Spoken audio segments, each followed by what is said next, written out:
Достар, сәлем, каналыма қош келдіңіздер. Бүгін фунчоза салатын дайындаймыз. Қазіргі кезде хит болған салаттардың бірі, дәмі ерекше, өте дәмді болып шығады. Осы рецептпен жасап көріңіздер, видеоны соңына дейін бірге көріңіздер. Алдымен етті пісіріп аламыз.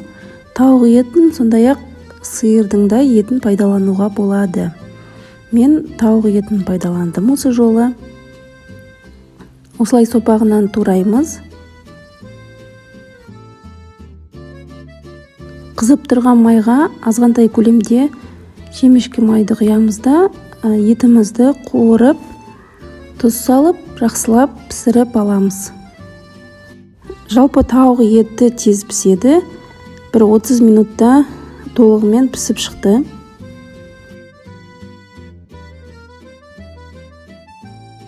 Енді фунчозамызды дайындаймыз. Мен осындай чимчимнің фунчозасын пайдаландым. Негізі кез келген өзіңізге ұнайтын маркада пайдалануға болады.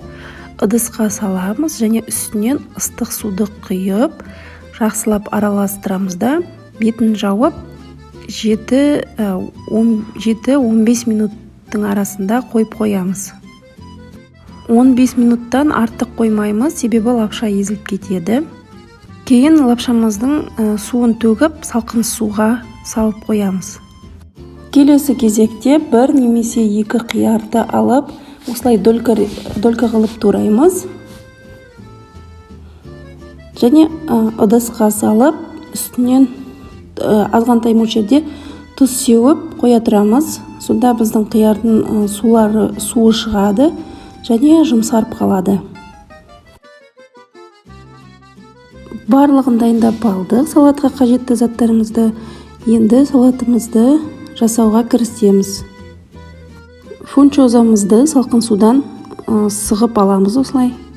Ыдысымызға саламыз.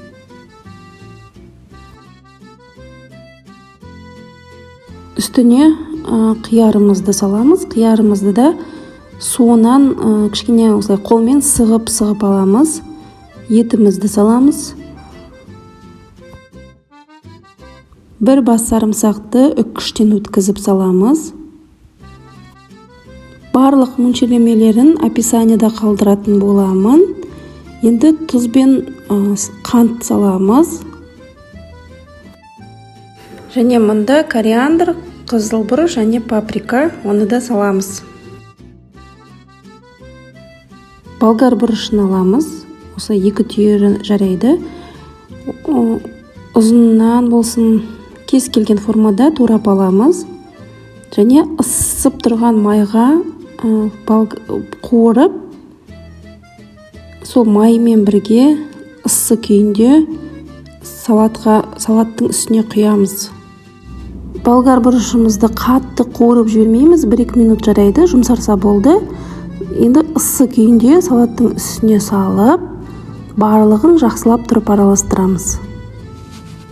Қасық вилкадан көрі осылай қолымызға перчатка киіп алып, қолмен араластырсақ, жақсы араласады барлығы.